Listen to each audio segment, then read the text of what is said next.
Kita lanjutkan kembali perbincangan di live event Indonesia Memilih. Saya mau langsung ke Mas Dimas. Mas Dimas, kalau menurut pandangan Mas Dimas ini kemungkinan possibilities-nya akan 1 putaran atau 2 putaran? Kalau saya melihatnya kemungkinan besar 2 putaran ya. Apalagi dengan menjelang hari pemilihan hari ini itu muncul kritisisme yang tinggi, bukan hanya terhadap Prabowo, tapi juga terhadap Jokowi. Gitu. Kalau kita lihat kan ada situasi yang intertwine nih, saling terkoneksi gitu, antara popularitas Jokowi yang dinilai cukup tinggi, dipersepsikan tinggi, yang kemudian di sini dipersepsikan mendukung Prabowo Gibran gitu. Dan serangan dari masyarakat sipil yang cukup kuat, dan di situ ada problem etika, ada problem netralitas, dugaan netralitas, lalu power abuse dan seterusnya. Ini kan juga membuat cukup berpengaruh, meskipun tadi kata Mas Bawono itu sekitar 4,5% dan seterusnya. Tapi lagi-lagi tantangannya adalah ini last minute menjadi sangat penting gitu kan, dan bagi pemilih anak muda menurut saya mereka cukup rasional dalam menentukan pilihan-pilihan itu gitu. Tapi juga anak-anak muda ini kan pertanyaannya siapa sih yang mempengaruhi atau apa sih yang mempengaruhi sebuah political behavior itu atau political attitude seseorang itu, apakah dari temennya, apakah dari sosmed, apakah dari orang tuanya?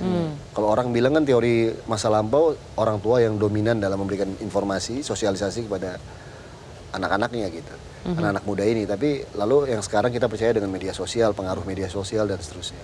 Tapi kalau menurut saya masih ada kombinasi di antara itu sih, dimana mungkin peran keluarga menjadi sangat penting, lalu community sekitarnya itu juga sangat penting, perbincangan-perbincangan ya, yang kemudian itu bisa mempengaruhi visi atau persepsi seseorang atau keputusan seseorang di detik-detik akhir, ya, menit-menit terakhir sebelum mengambil keputusan untuk memilih mendukung calon tertentu. Nah, jadi 2 putaran bagi saya menjadi sangat make sense, gitu. Apalagi kalau kita lihat lembaga survei itu juga sudah mengambil posisi batas atas batas bawah tadi yang disampaikan oleh Mbak Maria tadi. Jadi posisi margin error bisa nambah juga, tapi bisa juga turun, gitu. Jadi kemungkinan tantangan terbesar adalah tadi militansi. Nah, saya melihat militansi dari, kalau saya hasil surveinya indikator juga ya Mas Bowono ya. Jadi militansi dari pemilih Anies Mohaimin cukup tinggi. Yang paling tinggi justru mereka. Lalu saya nggak tahu yang kedua waktu itu kalau nggak salah 03 ya, kalau nggak salah Ganjar.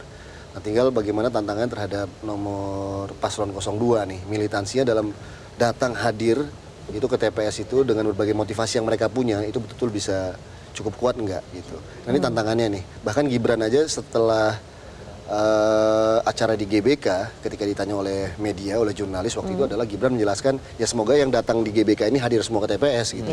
Di tantangannya. Tapi kalau kita melihat apa yang terjadi di JIS, kampanye terakhirnya Anies Mohaimin itu yang datang berbondong-bondong ya kan, dan mereka ada yang nginep, ada yang datang dari sejak jam 3 dini hari, dan medannya sangat susah untuk mencapai ke arah sana. Rata-rata berjalan 5,5 km, 3,5, 2,5. Dan mereka datang ke situ gitu, dan dari berbagai daerah, menurut saya itu luar biasa sih. Jadi ada sisi militansi yang kita lihat juga dari pendukung 01 ini, mereka punya apa yang disebut oleh sosioantropologi politik itu namanya true believers.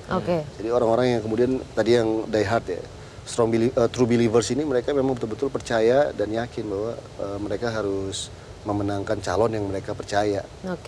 Mungkin Mas jelajahi cara baru mendapatkan informasi. Download Metro TV Extend sekarang.